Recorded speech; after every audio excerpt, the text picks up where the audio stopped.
নমস্কাৰ বন্ধু বান্ধৱীসকল, মোৰ ইউটিউব চেনেললৈ আপোনালোকক স্বাগতম জনাইছোঁ। বন্ধু বান্ধৱীসকল, আচাৰ্য চাণক্য এজন মহান ব্যক্তি আছিল। মানুহৰ জীৱন কেনেকৈ সুখময় হ'ব তেওঁৰ নীতি কথাত বহুতো ভাল ভাল কথা কৈছিল।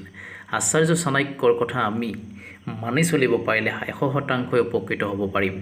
আহকচোন বন্ধু বান্ধৱীসকল, তেতিয়াহ'লে কেইটামান গুৰুত্বপূৰ্ণ কথা আজি আলোচনা কৰোঁ। বন্ধু বান্ধৱীসকল, প্ৰথম কথাটো হৈছে যি স্ত্ৰী বা পুৰুষৰ কোনো সংস্কাৰ নাই, তেওঁ যিমানেই ধুনীয়া নহওক কিয় সমাজৰ তেওঁৰ গুৰুত্ব নাই আৰু সন্মান লাভ কৰিব নোৱাৰে। কিন্তু গণিত জ্ঞানী ব্যক্তি সুন্দৰ বা ধুনীয়া নহ'লেও সমাজত সন্মান লাভ কৰে। সেইকাৰণে মানুহ এজন দেখিবলৈ কুৎসিত হ'লেও অসন্মান কৰাটো উচিত নহয়। উদাহৰণস্বৰূপে কুলি চৰাই দেখিবলৈ কিন্তু ধুনীয়া হয় যদিও তাৰ মাত কিমান শুৱলা।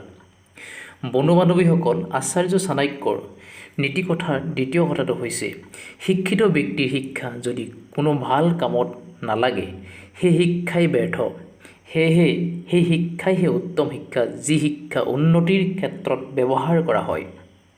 যদি কোনো ব্যক্তি ভুল বা বেয়া শিক্ষা দিয়ে, সেই শিক্ষা গ্ৰহণ নকৰি তাৰ পৰা আঁতৰি থকাই উচিত, কাৰণ এনে শিক্ষাই মানুহক ধ্বংসৰ পথলৈহে ঠেলি নিয়ে। বন্ধু বান্ধৱীসকল, আচাৰ্য চাণক্যৰ তৃতীয় কথাটো হৈছে যদি কোনো ব্যক্তিৰ চৰিত্ৰ বেয়া হয়, সেই ব্যক্তিৰ জৰিয়তে সম্পূৰ্ণ বংশকুলৰে সন্মানহানি হয়, যাৰ ফলস্বৰূপে পূৰ্বপুৰুষে কৰা সুনাম সুখ্যাতিও নাইকিয়া হয়। সেইবাবে সদায় মানুহে ভাল কাম কৰা উচিত, যাৰ জৰিয়তে নিজৰ লগতে বংশৰো সুনাম অৰ্জন হয়। আচাৰ্য চাণক্যৰ নীতি কথাত কোৱা হৈছে যে আমি সকলোৰে লগত মিলাপ্ৰীতিত থাকিব পাৰিলে সুফল লাভ কৰিব পাৰোঁ। বন্ধু বান্ধৱীসকল, আশা কৰিছোঁ ভিডিঅ'ত আছে ভাল পাইছে, ভাল পালে লাইক কৰিব, শ্বেয়াৰ কৰিব আৰু চেনেলটোৰ সৈতে জড়িত হৈ থাকিবলৈ ছাবস্ক্ৰাইব কৰিব নাপাহৰিব। জয় আই অসম, ধন্যবাদ।